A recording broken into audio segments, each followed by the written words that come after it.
बोला था मैंने सारे फोन्स की प्राइस बढ़ने वाली है, लेकिन नहीं, हमें तो 2026 में फोन खरीदना है।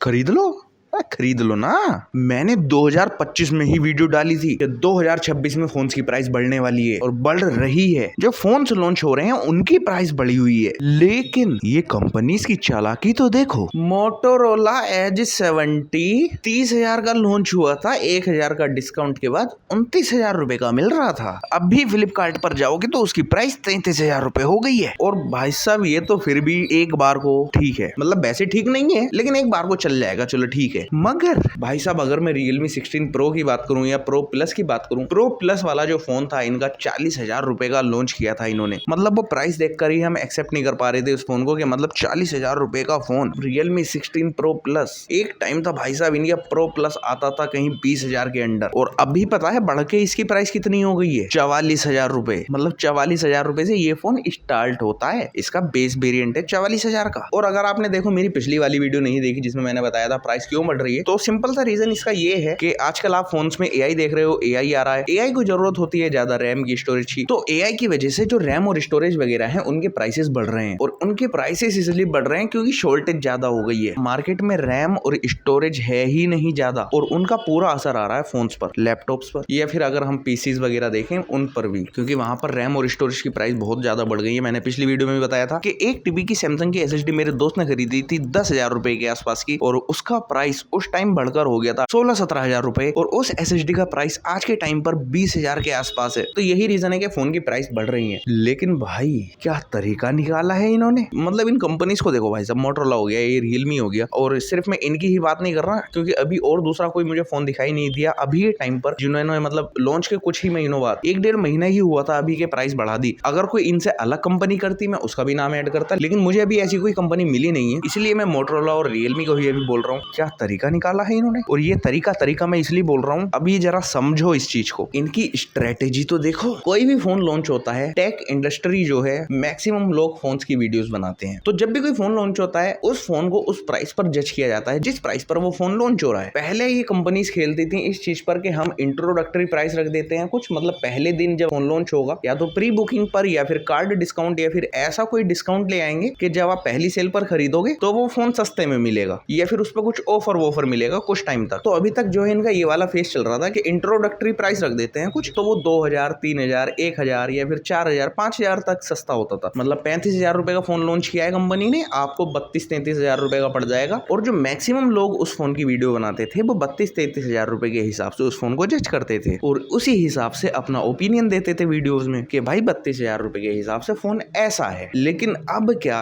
क्योंकि फोन की प्राइस बढ़ गई है, अगर आप अपने फोन की प्राइस नहीं बढ़ाते हो तो सभी लोगों को लगेगा कि भाई क्या बढ़िया कंपनी है, मतलब हर फोन की प्राइस बढ़ रही है लेकिन ये नहीं बढ़ा रहे, अरे ये तो बढ़िया काम कर रहे हैं यार। तो इन्होंने मतलब वही तरीका निकाला। Realme के यहाँ पर मैं बात नहीं कर रहा, Realme ने पहले ही प्राइस बढ़ा दी थी अपनी 40,000, वो पहली बहुत ज्यादा बढ़कर प्राइस आई थी। लेकिन मोटोरोला की अगर मैं बात करूं तो मोटोरोला की एज 60 से एज 70 की मैं बात करूं तो 1-2 हजार रुपए प्राइस बढ़ी थी, जो कि मैं इतना ज्यादा नहीं प्राइस बोलूंगा कि बहुत ज्यादा ही इंक्रीज हो गई। जैसे Realme की देखो तो 14 Pro Plus जो आया था वो 30,000 के आसपास आया था, वहीं पर 16 Pro Plus जो आया वो 40,000 रुपए का आया था लॉन्च जब हुआ था। तो यहाँ पर मैं मोटोरोला की अगर मैं बात करूं तो देखो ये लॉन्च कर सकते थे 33,000 रुपए का भी, लेकिन इन्होंने लॉन्च किया 30,000 रुपए का फोन। अब 30,000 रुपए में जितने भी टेक यूट्यूबर थे उन्होंने वीडियोस बनाना चालू किया 30,000 रुपए के हिसाब से, और इन्होंने एक ऑफर भी दिया था तो 29,000 रुपए का ये फोन मिल रहा था, और 29,000 रुपए के हिसाब से काफी सारे लोगों ने इस फोन को जज किया है, और काफी सारे लोगों ने इस फोन को रिकमेंड भी किया है, काफी सारे लोगों ने इस फोन को अच्छा बोला है। अगर आप अभी जाओगे यूट्यूब पर, आप मोटो H70 को डालोगे तो आप वहां पर जो भी वीडियोस देखोगे वहां पर आपको यही सुनने को मिलेगा कि 30,000 रुपए के हिसाब से फोन बढ़िया है, फोन का कैमरा अच्छा है, फोन की बैटरी अच्छी है, फोन की थिकनेस बहुत पतली है, मतलब काफी अच्छा पतला फोन है, डिजाइन काफी सही है, इस बार फ्लैट डिस्प्ले दी है वो सही है, मेटल फ्रेम है, मतलब काफी सारी चीजें ऐसे सही है। तो आपको सब कुछ अच्छा सुनने को मिलेगा क्योंकि उन लोगों ने उस फोन का ओपिनियन जो दिया है वो 30,000 रुपए या फिर 29,000 रुपए के हिसाब से दिया है, अगर मैं कार्ड ऑफर लगा लूं तो। और उस हिसाब से चीजें अच्छी भी हैं, बस एक टेलीफोटो लेंस नहीं है इस फोन में, वो एक कमी है, लेकिन बाकी सब चीजें अच्छी हैं। लेकिन आप अभी खरीदोगे तो यहाँ पर ये वाली चीज आ जाएगी कि आप तो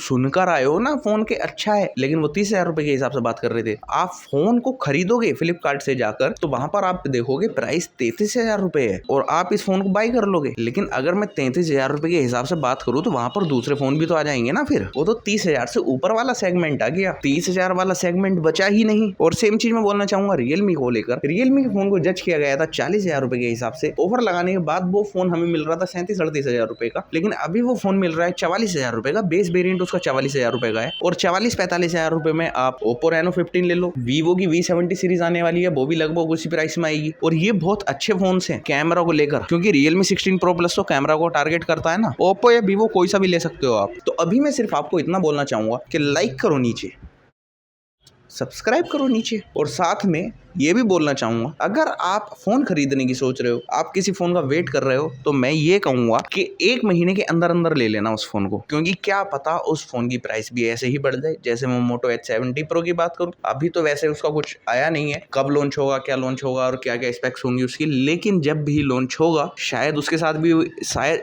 साथ भी ये लोग ऐसा ही कर देंगे 30,000 रुपए के आसपास उस फोन को लॉन्च करें, फिर बाद में प्राइस उसकी बढ़ाकर 37-38,000 रुपए कर दें। तो इनका कुछ भरोसा तो है नहीं। तो आप 1 महीने के अंदर अंदर जो भी फोन आपको लेना है, जिस फोन के लिए आप वेट कर रहे हो, वो ले लेना। और बाकी दूसरी चीज ये भी मैं यहाँ पर बोलना चाहूंगा, ये जो भी मैंने पूरी वीडियो बनाई है ये मेरा ओपिनियन है, ये मैंने कहीं से लिया नहीं है कि मैं किसी वेबसाइट से पढ़ के मैंने सुना दिया आपको, ये मेरा पर्सनल ओपिनियन है। हो सकता है कि भाई ये कोई इनकी स्ट्रेटेजी ना हो, प्रेशर ऐसा हो इन पर कि भाई इनको प्राइस बढ़ानी ही पड़ी।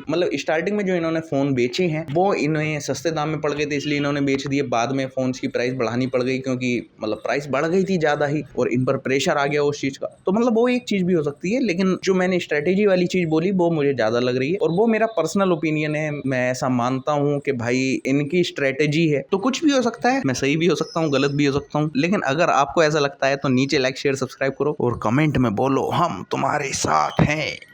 Good bye.